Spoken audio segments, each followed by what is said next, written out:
Jauja, Iruñako lagun talde batek sortu zuen institutuan, eta ordutik ona, herriko rockaren estenan bere tokia egin du. Punk, metal eta rock doinu kokorrak uztartzen dituzte beti energiaz eta mezuz beterik. Que nos quiten lo bailao diskoarekin hasi ziren 2018an eta errautsak 2021an eta ez nauk ire beldur 2022an. Euren soinuak heldutasun eta indar berezia hartu du. Orain estudiotik irten berri dira grabazio berriarekin eta badirudi Jaujaren urrengo kapituluak zarata, pasioa eta mezua ekarriko dituela berriz ere.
Estudiotik atera berritan, Jauja taldea garai berri batean murgilduta dago.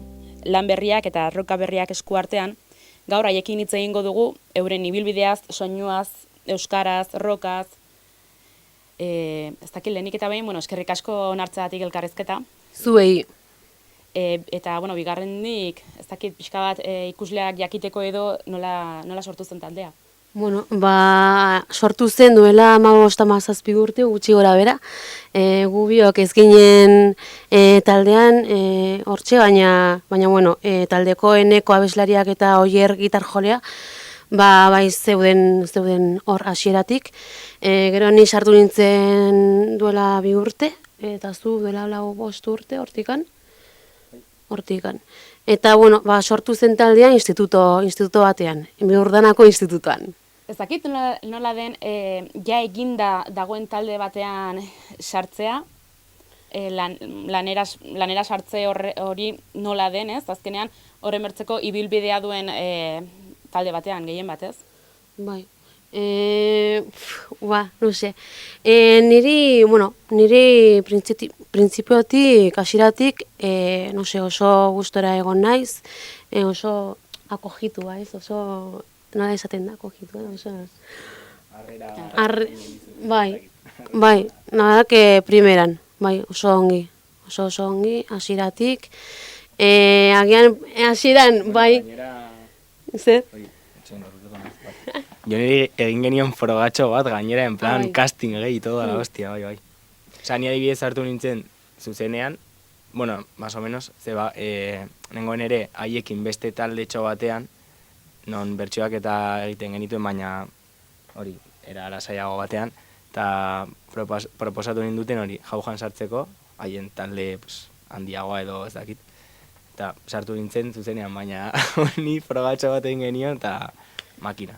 Bai, egin zeaten froga bat, gainera ni ez nire ezagutzen haiek niri ez da ere, eta hori, froga bat egin zidaten 3 abestiko froga, eta gainditu nuen hori ez.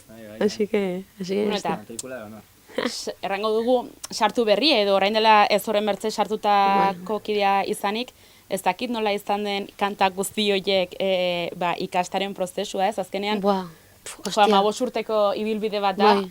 ez direla kanta beraienak Bai. dituztenak, ez azkenean hori ere ikasi behar da. Bai, osea, egia da, kanta guztiak ez dakizkidala, baina hori ba, adibidez, ni sartu nintzen 2023ko uztaila bukaeran, hortikan, eta lehenengo kontzertua izan zen, ba, iraian, iraia erdialdean hortikan. Orduan, ba, klaro, izan nituen hilabete bat eta gutxi, ba, repertorio guzti hori ba, ikasteko. Orduan, ba, izan zen baita ere ba, reto bat ez niretzat. Baina, bueno, atera zen dena oso ongi, hasi que... Zure kasuan ere, imaginatzen dut horrelako zerbait ere pasa izan zitzaizula, ez? Bai. Bueno, 10 urte ziren, ez, taldea sortu zenetik, ez dakit zuk ere horrelako prozesu bat, ez? gutxiago. Bai. Janeko baino abesti gutxiago. Baina, bueno, zuk ere berriak ateri diren guztiak ere ikasi behar izan dituzte, Claro, orduan, claro. hor ere prozesua dago. Nire garaian, ba hori, bazuten maketa bat, eta gero 4 abestiko beste EP bat, orduan, bueno, ziren abesti mordo bat, baina, osea, jo que se, asekible. Eta gero egin genuen beste zazpi dira uste dut, abestiko EP bat, EP kasi diska bat, eta baina hor ja nire parte hartzearekin, orduan, hori, bai, ikasi behar izan dituen, baina, bueno, ez jauneren erritmo horren azkarrean edo, osea. Ez dakit, sartu baino lehen taldea ezagutzen zen duten? Ba, ni un poco de oídas, baina ez nuen entzun da, ez. Baina bai, imaginatzen dut, sartzerako momentu horretan bai aditu izan entzen dituztela grabatutako kantak. Bai. Ez dakit, hasierako jauja hori edo entzun zenuten jaujari eta gaur egun zareten hau, ez dakit bidean ere zerbait aldatzen joan den. Partaideak imaginatzen dut, ez? Bai. Baina ez dakit ere soinuan ere aldatzen joan den. Bai, ze, a ber, azken finean, bueno, pertsonak, osea, bere barne evoluzioa edo badute ere, eta hori, esaten zuen eran, ba, taldekide berriak sartzerakoan, haien kolorea edo haien gustuak ere hor sartzen dira, orduan azkenean taldea edo taldearen abestiak nolabait bai ala bai aldatzen doaz. Orduan, bai, egia da hasierako abestietatik musikalki aldatu dela pixka bat. Osea, bueno, pixka bat edo desente igual. Bai, nik uste aberastu dela ere denborarekin ba hori, abestiak gehiago lantze dituzu edo ez dakit, eta profesionalizatzen zara nolabait edo. Bueno. Pertsonako ez dela ere heldutu dira, ez? Claro, bai. Hor ere batzutan ematen du ez, baina musikan ere uste dut aldaketa hori ere nabaritzen dela, ez? Heldutasun prozesu hori ere honitzetan kantetan eta soinua ere sortzerako momentu horretan ere uste dut aldatu egiten dela. Noski, osea, zuk pentsa esan dugun, Jonek esan duen bezala, hasi zirela institutoko garaian. Osea, klar, baziren unos chavales hor elkartzen musika egiteko, eta gero adibidez, incluso ekipo atletik edo, instrumentuak, ampliak, dena hobetzen doa, eta soinua nolabait ere. Ez dakit, gaizki ulertu dudan edo ez, hasieran randuzu zu sartu zinenean EP bat zegoela, ez? Eta gero... Maketa bat eta EP bat. Ez zait, 10 urteko ibilbide bat izateko, ez zait iruditzen horren bertzeko materialik. Ez dakit, bueno, ez dakit, burura etortzen zait, ematen duela ez, 5 urte hauetan, taldea seriago jarri dela edo seriotzen joan zela, ez? Ez dakit prozesu hori ere bizitu izan zenun zuk.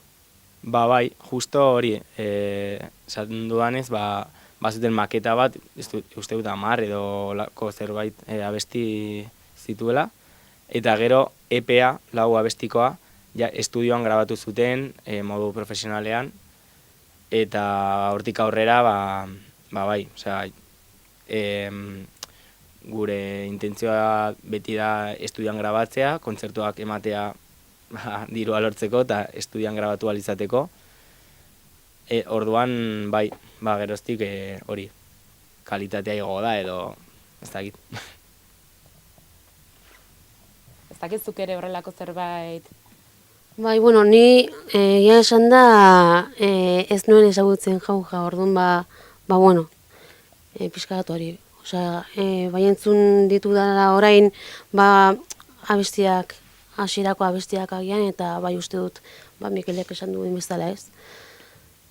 Aurreko abesti horiek ere nola ere gaur egun ere heldutu dira neuterran. Ez dakit sortutako kanta horiek gaur egun aldatu egin diren jendea ere joan etorri egiten delakoz eta imaginatzen dut bitarte horretan ere nahi gabe ere soinu aldatzen dela, ez musikari guztiak ez duzuelakoz perfil berdina eta igual ere zuek entzuten duzuena ere ez da berdina eta jotzerako orduan igual akaso zuerik gehiago gustatzen zaizuen horretara ez eramaten duzuela zuen musika. Imaginatzen dut ere zu sartzerakoan ere zuk zure tokea eman zenuela. Bai. Justo aldatu ditugu abesti. Bai. Paresti, osea, parolas eta... Bai. Imaginatzen dut ez, hori aldatzen den bezala ez, aurreko igual kantak ere aldatzen joan dira ez. Bai, adibidez hori, maketako abesti batzuk jotzen ditugu oraindik, bizpahiru, eta gure lagunak eta jendea gogoko ditu, gustoko ditu orduan hori, jotzen jarraitzen dugu, eta egia da aldatu ditugula adibidez, bati egin diogu intro bat, moztu dugu denbora oso luzea zen, eta bai, aldatu dugu, nola bait, musikalki bai, eman diogu buelta bat. Ez dakit gaur egun baduzuen edo zuetzako badagon diska edo abesti bat sentitzen duzuela Jaujaren nortasun hoberen islatzen duen bat. Ostia, ez dakit. Zua duzu, hasi? Daukatarri, Edo kondugun gehien abestia o hasi? Ez, badagon, ez dakit, abesti bat edo kantu bat uste duzuela duena Jauja taldearen nortasuna helarazten duen kanturen bat. Eta ez baldin baduzue burutan horrela, zuen errepertoriotik, zuenetik, ez bertsoak eta ez ezer, kantu bat aukeratzea eskatzen baldin badizuet. Ostia. Nik uste bakoitzak esango duela bat igual, baina. Bai, hori. Ostia, ez dakit, niri adibidez, eske bideratzen nahi dut, repertoria badugula hor, baina, ez dakit, ostia, agian, geratuko nintzateke errautsak abestiarekin, agian horrekin, bai, agian bai. Osea, gustoko ditut asko, abesti gehiago, asko, baina agian geratzerakoan agian errautsak abestiarekin geratuko nintzateke, ez dakit. Ni igual bidean abestiarekin, baina ez daukatarri, Gustokoena hitz dugu, eta batzutan galdetzen dutez, edintzaidalako ere interesgarria honetan sartzea. Ez dakit badagoen kanta bat zueri musikari bezala gustatzen zaizuena, jotza gustatzen zaizuena, baina publikoan jo izan duzuenetan ez duen horren ongi funtzionatu eta eman behar izan diozuen garrantzi bat igual kantari igual etzuena edo errepertoretik kendu behar izan duzuena kontzertuetan joi hori ematen zuelakoz edo jendea ikusten zenuetelakoz ez zegoela horren animatua edo. Agian El Trono o así, pixka bat. Begira, El Trono abestia moldatu genuen, zenaiko lasaia da, kasi, balada ez, baina motela da, gitarra akustikoa ere badu, eta moldatu genuen pixka bat, zuzenekoa, horren beste, potentzialdetik edo ez jeisteko, eta... tempo aldetik hasi, igual pixka bat ez, osea, eman pixka bat, como soltura edo pixka bat ola ez, esango genuke, bai. Eta orain zuzenekoetan hobekigo funtzionatzen du? Uste dugu baietz, bai. Kantetan sartu garenez, hortik jarraituko dut ez, elkarrezketa. Ez dakit nola lantzen dituzuen kantak, ez dakit sorkuntza hori nola egiten duzuen. sorkuntza, bueno, nik esango nizuke epe hau, azkeneko epe hau grabatu dugun hori, ba. Nik esango nizuke, ba, guztion artean sortu dugula pixka bat, ez? Egia esan, ba, Oier, bai ekartzen duela, ez, normalean, bai deia bat, edo riff bat, edo zerbait hola, eta gero guztion artean, bai ja, ematen diogu forma bestiari. Eta hori, ba, pixkanaka, ez, ba, egiten dugu agian instrumentala, eta gero ja, ba, hotsak jarri, eta hotsaren melodia baita ere. Eta pixka guztion artean egiten dugu, hori. Letraren lana norrek egiten du? Horrek agian letra Eneko, baita ere hori da, Eneko abeslaria. Gero Oierrek baita ere eman dio como laguntza pixkat horri, eta gero ba, letraren melodia ba, esango nuke pixkat guztiok, ez, parte hartu dugula, honetan. Adibidez hori, jonek esan duen moduan, batez ere Oierrek ekartzen du riff bat, musika aldetik. Egia da, adibidez, azkeneko, grabatu dugun azkeneko epean, aurreko, osea, Mikelek, lehen pasua jetzen zuen kide batek, karri zuela ere riff bat, eta hortik abiatu ginen. Baina, eta gero hori, ba, letra, bai, beti egiten dugu, osea, egiten duen Nekok bereziki, batez ere, eta gero bialtzen du, guztiok erakurtzen dugu, eta beti aldaketak daude. En plan, ba, niri hau zer gustatzen, ni hau horrela esango nuke. Eta beti, nolabait, ba, guztion artean ere, pixkat letra moldatzen, ba, paintzen dugu. Eta gero melodiak, bai, guztion artean, bai, ahots melodiak diot. Hori, nire buruan hori ongi dago, ez dakit ongi dagoen edo ez, azkenean, ba, elkarrekin sortzen den lan hori, ba ez, denen gustokoa delakoz, edo ez bada ere denen gustokoa guztiz, ba, ezinezkoa dela denena ez, izatea, azkenean talde batean, pues, ez da bakarri pertsona bat, eta ez, baina, bueno, azkenean ere gustorago jotzeko, uste dut ere horrela egin behar direla gauzak ez dakit. Bai, beti, hori, esan duzun bezala, tirabirak daude, en plan, hau niri eske nipa, no seke. Bertzela ezin joten familia bat izango. Hori, baina norbaitek beti, ba, cede.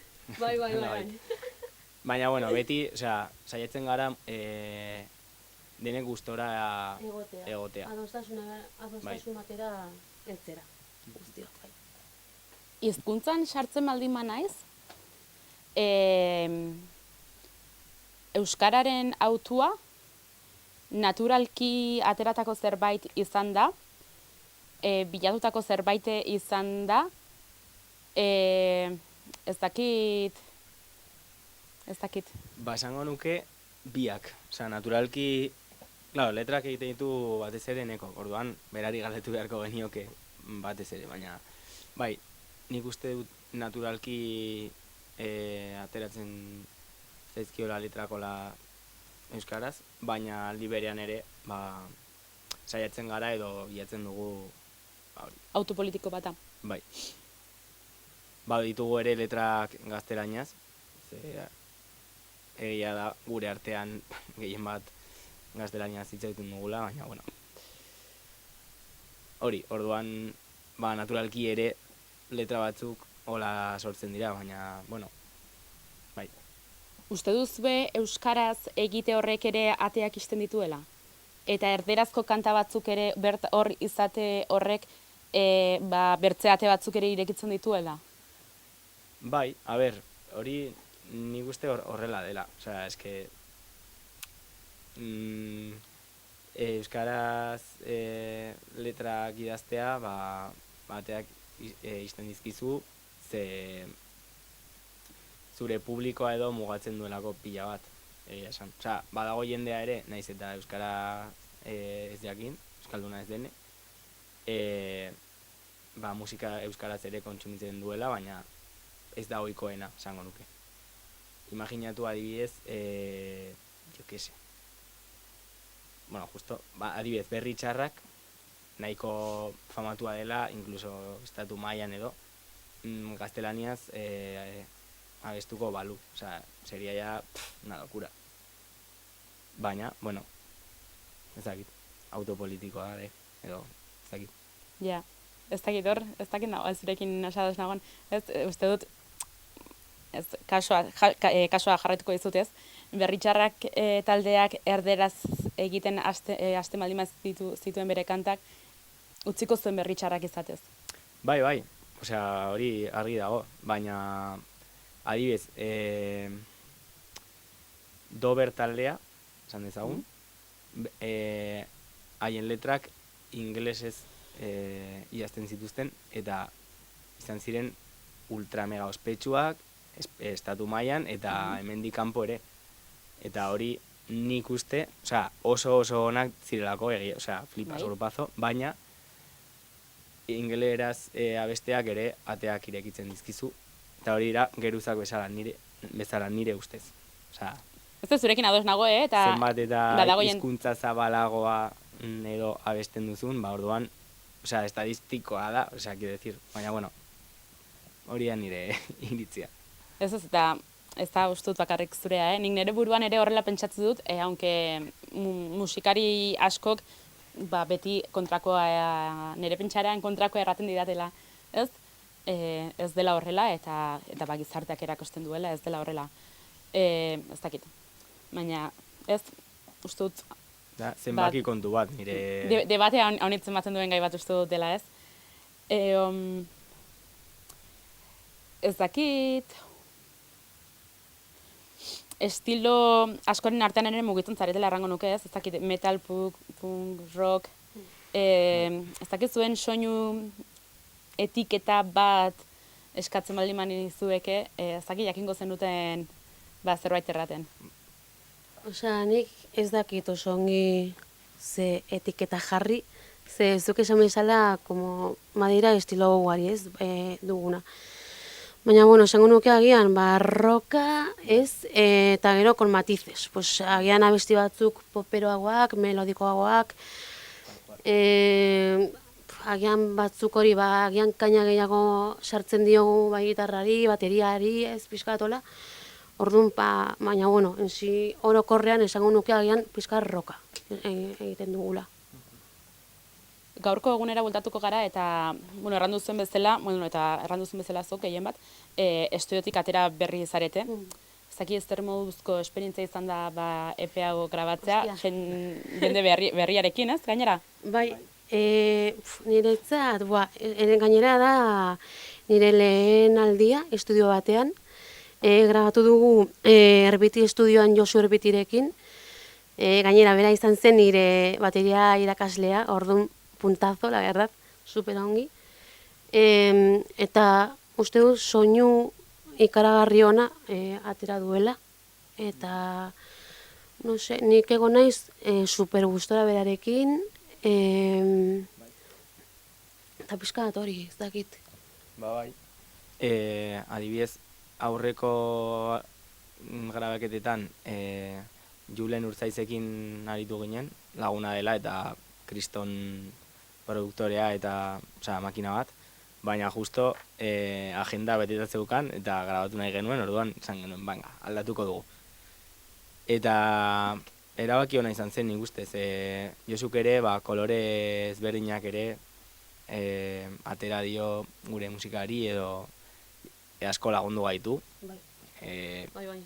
Esan beharra da. Berak eraten zuen elkarrezketa batean, entzun nuen elkarrezketa batean ez, psikologo lanak ere egin behar izaten zituela batzutan. Bai. Gure kasuan pixka bat ere bai. Bai. Musikaz aparte, oso tipo jatorra da, eta super gustora egon gara berarekin, eta emaitzarekin oso pozik geratu gara. Osea, que bikain, bai. Erranduzu ez, Josuk ere atera zizkizuela, ez dakit nola erranduzun bertze toke batzuk edo bertze, ez? Ez dakit kantu bat egitez, ez dakit, irudian ari nezen xatzu, baina ez dakit nola trasladatu hori, ez pelikula bat ez da egitez uzten edizioa bukatu arte.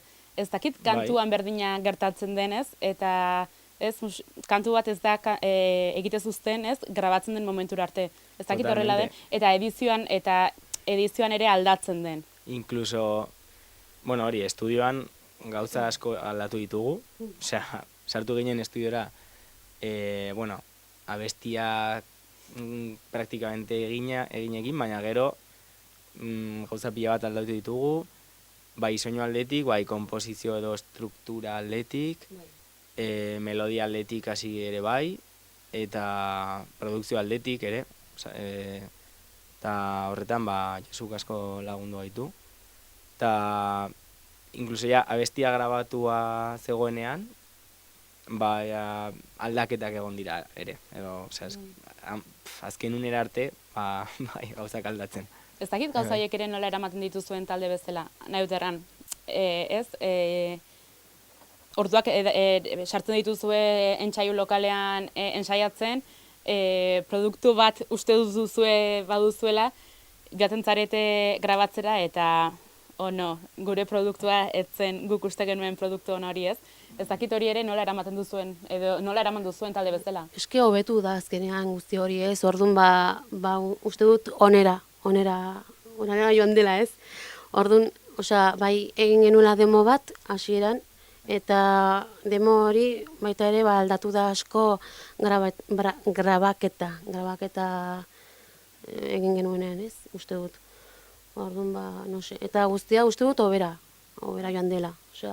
Egia da, batzutan kostatu izan zaigula hori, adibidez aldaketa bat edo, en plan, buruan sartzea ja, esan duzen moduan, hainbeste jota hemen, eta batean, hau aldatu behar dugu.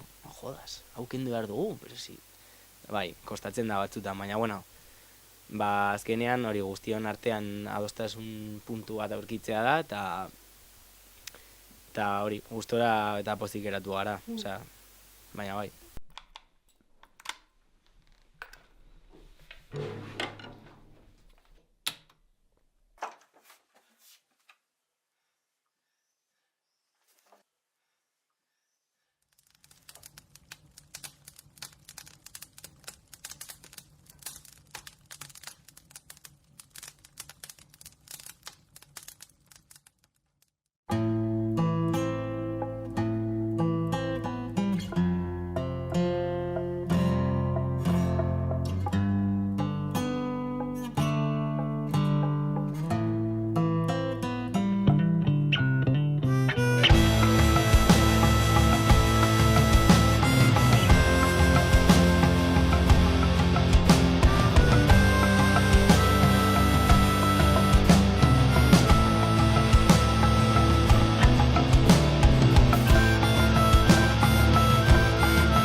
La resaca del fuego dejó en polvo los recuerdos.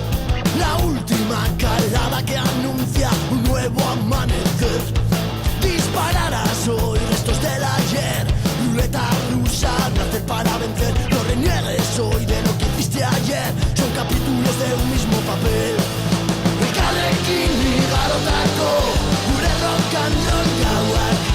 Bizitzen erakutsi ziguten eroriz baina buruak gora. Jada ez dago zuteri denboraren errautzak baino ez. Indaganeko poza eta morua bide lagun izanak eskaini digu etorkizuneko bolbora berria. Tirokatu gaur ratoko mamuak bidean zutik gure udaberria. Ametsika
zerrekin aurkituko dira zuen entzuleak lan berri honetan?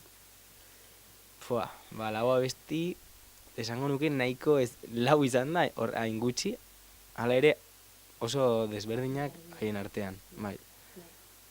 Adibidez, badago bat, nahi, deitzen dena, poperoagoa edo, bai, abestek melodikoagoa, dantzatzeko modukoa igual, edo... Agian sartzen zaizu belarrian, agian asko zobe, baina hori poperoagoa delako eta melodikoagoa. Baina badaude agian beste batzuk gaineroagoak diren. Bai. Agian txorakerietan abestia, adibidez, uste dut hori abesti gaineroagoa Bai. den abestia. Txorakerietan da hori gaineroagoa, beste afinazio batean, abesti batzuk ditugu adibidez inguma edo errautsak afinazio garabeago batean, tipo stoner edo soinu astunago batekin, eta hori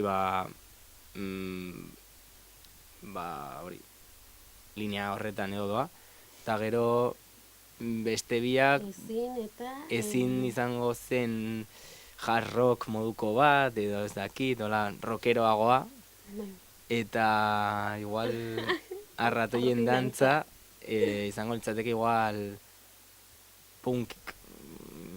punkiagoa, edo ez dakit nola definitu. Bai, Ez dakit. Ez dakit nola definitu abesti hori, la verdad. Ez dakit noiz, atera diran? Ez. Oraindik ez. Noiz izango du entzuleak hau entzuteko aukera? Badakizue? Edo noiz nahi duzuen, ez dakitez, kaleratu edo? Por nahi, agian, pues, Eta lehen, baina, klaro. hori da. Baina oraindik falta zaizkigu gauza batzuk, falta zaizkigu egin portada, gero baita ere badugu buruan bideoklip bat grabatzeko jasi, eta pixkat hori orduan, guztia egiten dugunean, uste dugu, hor. Eta lan berri hau non entzungo da? Ez dakit, sartzen naiz gehien batez, gaur egun bizikaren egoera honetan, ez,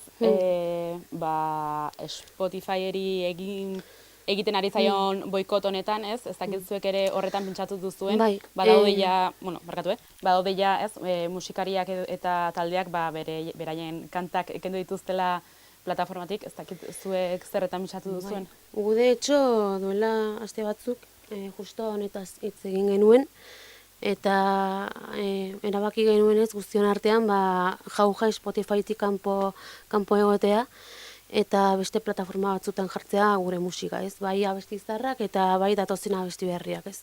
Orduan, eta guztio hau, hori, Israeli nolabiteko boikot hori egiteko, ez? Así que hori. Bai. Alternatibak ere ez dira perfektuak, baina, behintzat Spotifytik kenduko dugu gure musika, eta hori, beraz, abesti berriak ez dira bertan egongo. Baina, beste plataforma ohikoetan, YouTube eta horietan egongo dira, orduan, Uste duzue, sartuko naiz haien fango, erraten den bezala, uste duzue, kentze horrek txarrera egingo dizuela talde bezala, neuterran. Ez, lehenago hizkuntzarekin izan dugun bezala ez, Spotify horretatik kentzea musikarik gehienak bertan daudela, uste dut gaur eguneko gizartea bertatik entzuten duela musika, zaila izaten dela jendeari ohituta dagoen zerbait horretatik aldatzea ez bazara, aktivista edo igual ere ez bazadez, haitz musikan sartua eta nire musika gustuko guzti hori hemendik joan da bilatu behar dut non dagoen, ez? Ez dakit, horretan ere pentsatu duzuen, ze min egingo dizuen talde bezala bertatik ere joateak? Egia da gure kasuan talde txikia garela, entzule mugatuekin, nolabait. Orduan, noski kaltea egingo digu, baina ez talde handi bat egingo dion kalte berdina edo. Adibidez hori, esan duzun moduan, niri ere gertatzen zait, lehen Spotify Premium neukan, eta orain kendu dut, eta pasa naiz beste batera, Deezer edo Deezer edo, horretara. Beke gauza berina da, baina hala ere, Ez, kostatzen baina zait. prezio berdinetan daude. Hori horregatik. Baina, jo que se, nolabait, como la interfaz horretara ohitzea edo... Mhm. Pero bueno, azken finean, egin behar dena da. Baina bai, bueno, igual entzule batzuk edo galduko ditugu ez dakit. Baina, bueno, Ez, bueno, zuen autua hor dago eta, Bai. bueno, nik animatzu jendea autu horretatik jarraitzea ez. Azkenean, ematen du haunitzetan ez, ale txiki bat dela, baina ale bat bertzearen ondoan jarri Bai. ezkero ez, eta ez, eta horrelako zerbait apoiatzea edo ez, batzuetan ongi dagoela.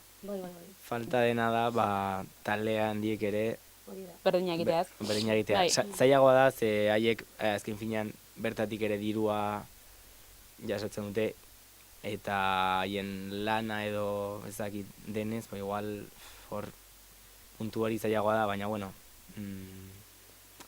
Bueno, bentsat, txikiak egiten baldin badutea, aunque beraientzat ere uste dut kaltegarria izan ez, modu batean edo bertzean ez, ez dakit, ez, akzio polita dela rankon dut. Ez? bai. Bueno, igual balioko du adibidez bezero moduan ere jendeak Spotify erabiltzeko guzteari, osea, adibidez zure taldeak ja ez badaude edo entzute dituzun talde mordo bat, naiz eta txikiak izan. Spotifyn ez badaude, azkenean ezingo dituzu entzun, orduan indarrean edo aldatuko zara plataformaz edo, ez dakit. Orduan, Ez dakit, zu joan zara ez, errandu zu Bai. ez, ez dakit nabaritu zenuen hori, joan baino lehen, baina gertatz, bai. ez, bertan daudenak edo, uste dut, orain konturatzen ari direla ez, lehenago entzuten zuten, behintzat euskal musika pila bat ez, desagertzen ari dela eta bertatik, ja ezin dutela entzun. hori da. Joan baino lehen pasada izan zaitelako ez. Nere playlista batean, aldatzen joan zen eta nik eratu horrentaren zeba ezin entzunez kantu hau. Bai, nire gertatu zait hori. Talde batzuk, gustoko dituan talde batzuk ezin dituala entzun ja Spotify, orduan, bueno, alde horretatik. Errango dut, talde guztien, entsaio guztiak eta egiten duzuen atzeko lan guztia, kontzertuetan bukatzen duela lan hori edo zuen nahi hori ez, kontzertuetan kontzertuak egitea eta jendeari erakustea ez, egin duzuen lan guztia atzetik ez. Ez dakiz zer suposatzen duzuentzat holtza bat zapaltzeak? Disfrutatzen dugu pilo bat, uste dugu, ez? Disfrutatu, niri, gustatzen zait baita ere, gu ikustera etortzea jendea, sobre todo lagunak, ez familia, lo que sea. Orduan hori baita ere postura handia, Bai, azken finean, asko disfrutatzen dugu taula gainean egotea, eta hori, jonek izan duen bezala gure lagunak hori ikustea besteen eta gurekin gozatzen ere, eta bueno, bai, ezakit. Nolabait, sentsazio hori da oso berezia, ezakit. Bertze galdera zail bat. Lehenago eskatu dizuet aukeratzea kantu bat. Vale. Kontzertu bat aukeratzea eskatuko dizuet. Kontzertu bat, hola, orokorrean edo? Ez, zuen... Zuek emantako kontzertu bat, zuentzat, ez dakit, berezea edo unkigarria izan zen horietako bat. Venga, zutitxeago dituzuela. Ostia, ez dakit, ni agian geratuko nintzateke azkenengo kontzertuarekin, de hecho, maiatzen egin genuen bat, eta pixka bat, lesio batekin egon naiz hasi, orduan duela hilabete mordo bat ez genuela kontzerturik ematen guztiok elkarrekin eta niretzat hori izan zen super berezia. Orduan, agian geratuko nintzateke horrekin.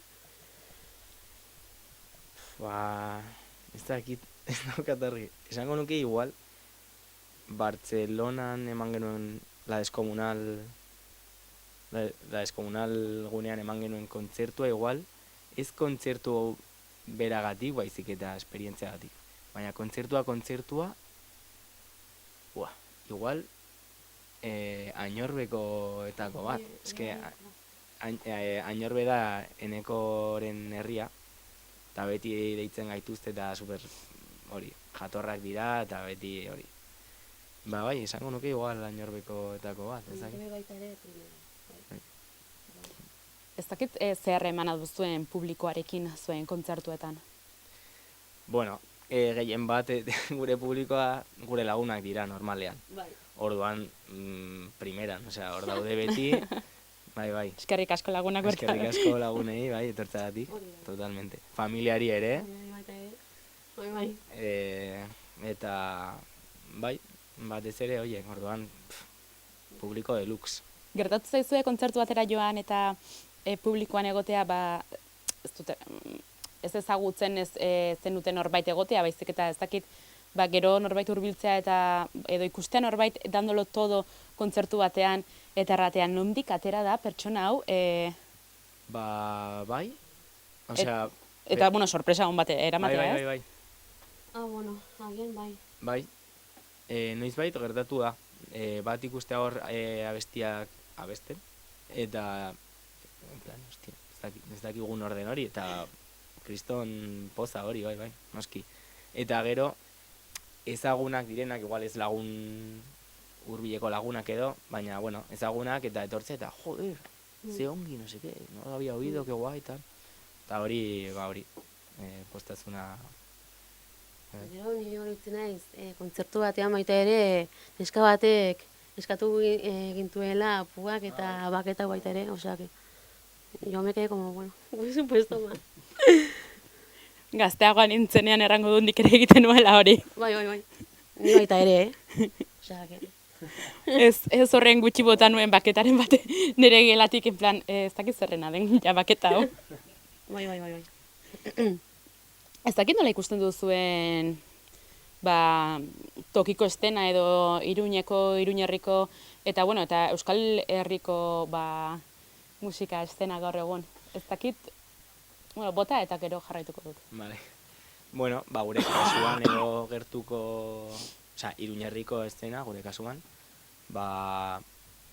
oso momentu honean ikusten dugu, baina ja urte desente dara maola, nik uste, talde oso ezberdinak, musika oso ezberdina egiten, eta maila oso honean, ez dakit, nire ustez, kriston estena eta sortea daukagu hemen, Iruñan, Iruñerrian,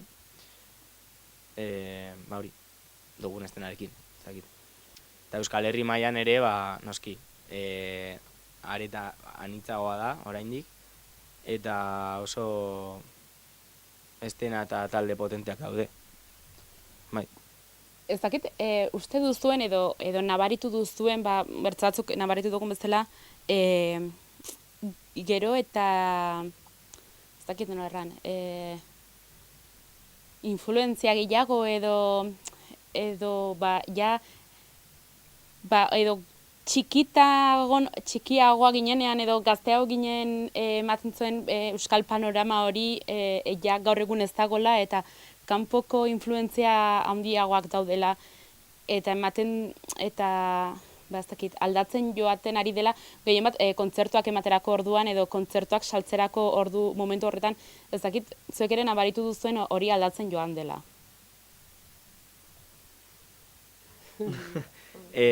Bueno, izan daiteke, bai. Orain, lehen talde gutxiago ere zeuden, igual zituzten aukeren gatik edo, eta orain... Zuk uste?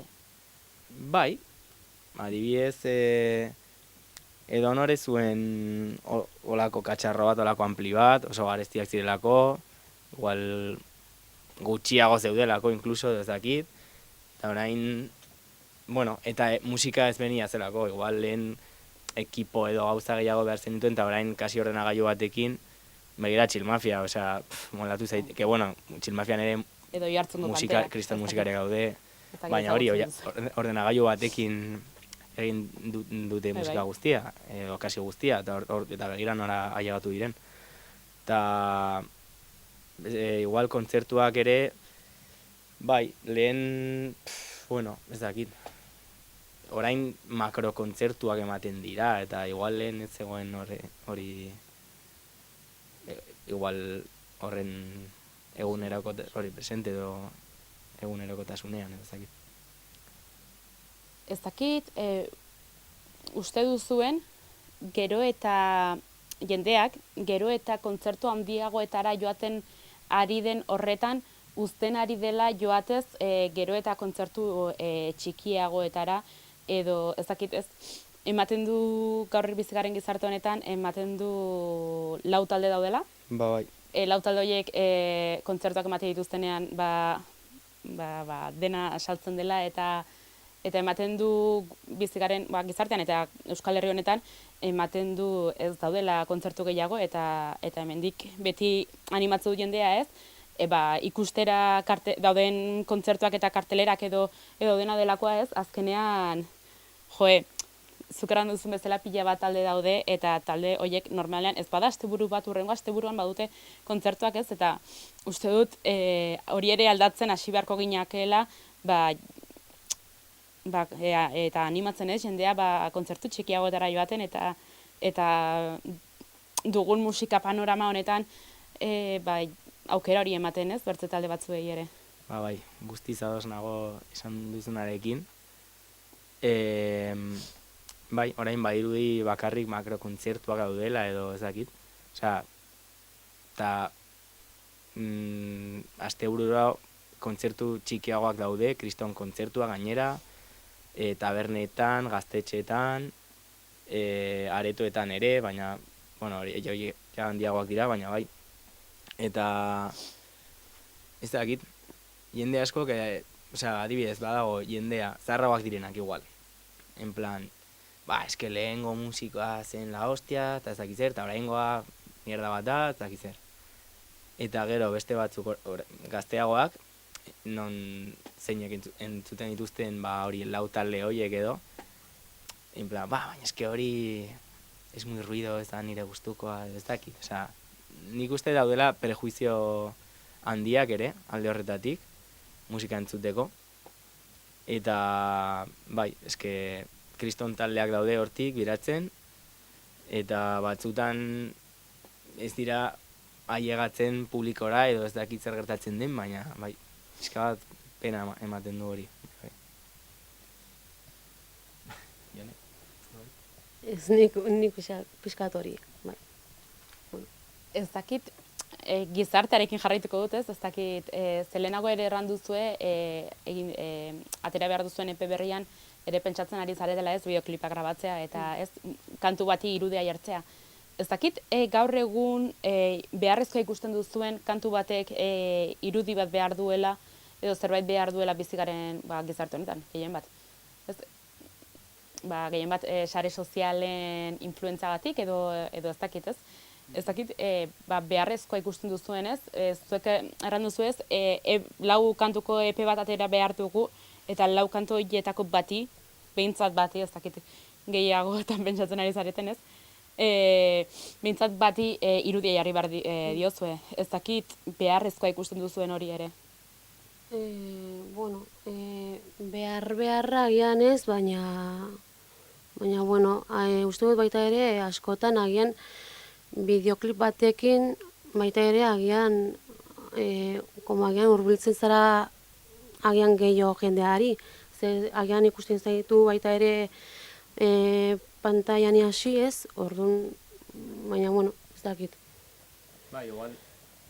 Jendea erakartzeko modu bat da ere, esan duzu moduan, orain audiovisuala pilpilian dago, eta orduan, bueno, adibidez, sare sozialen kontuarekin, badirudi ez bazaude hor egunero kasi kaka ematen, haizu eta no seke, zarela existitzen, edo utzi duzula, osea, taldea desegin dela, edo ez dakit zer, batzutan. Ni lehenengoa. Bai, eske, Ni lehenengoa kaka ematen sare sozialetatik. bai, orduan, bai, bueno, bere garrantzia dute nolabait publiko zabalago batera heltzeko edo ez dakit. Baina, bueno, gure kasuan ez dut uste asko zentratzen garenik hortan, ze eske pizka desastre gara alde horretatik orduan, baina bueno. Bai, gero beti audiovisualak ere, osea, jendea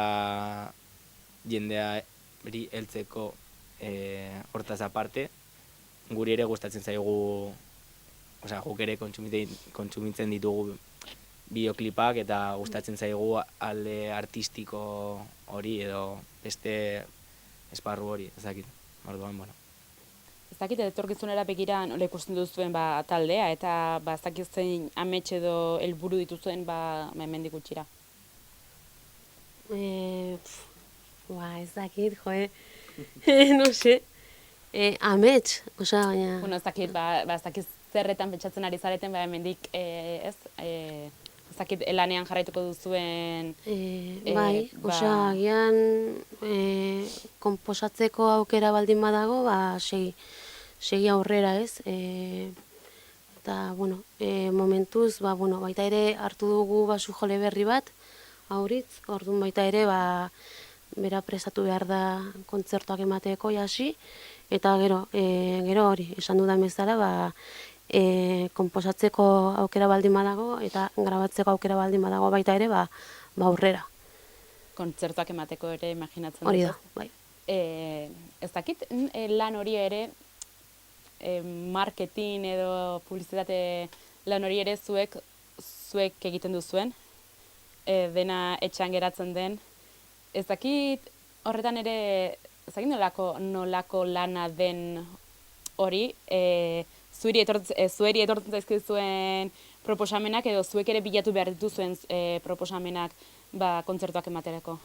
Bai, bilatzen ditugu, ez, kontzertuak emateko jasi, baita ere jasotzen ditugu aukera berri horiek, lokesea, baina, bueno.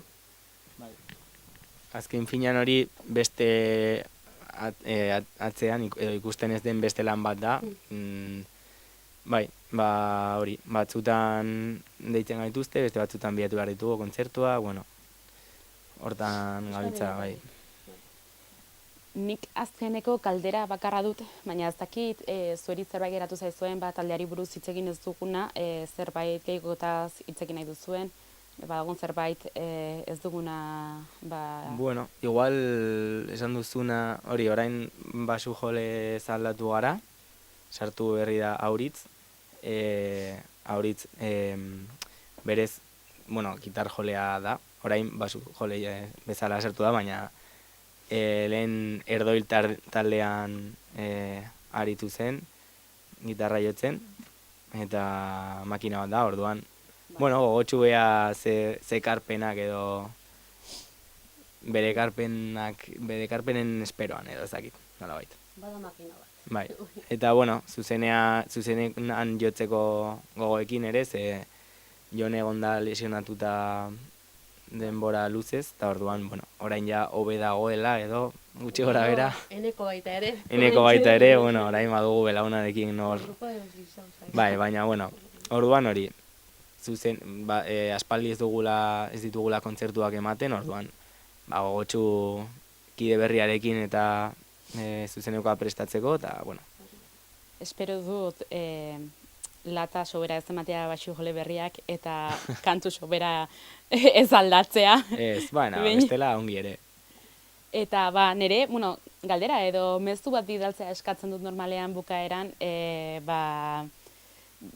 ezakit, talde berri bat hasi nahi duten, gaztetxo hoiei, ezakit, nondik hasi? Ezakit. Nik uste egin behar dutena da disfrutatzea. Elkarrekin egotea, abestiak sortzea edo ez, edo bertsioak jotzea edo nahi dutena, baina disfrutatu eta ez, igual buruan ez izan arrakasta edo gauza horiek edo ez dakit. Nik uste hori ailegatuko da, esan nahi dut.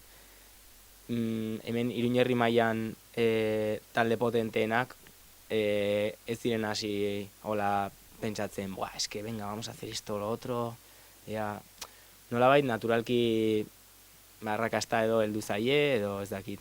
Eta ez dakit, hori, naturalak izatea edo ez dakit. Gozatzea, azken finean. Gero baita ere uste dut talde bat izaten duzunean asko ikasten duzula baita ere, instrumentalki hasi, eta bueno, gero baita ere bestelan talde batzuekin egoteko, ez? Orduan ez dakit, pixka bat hori.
Gobierno de Navarra. Nafarroako gobernua.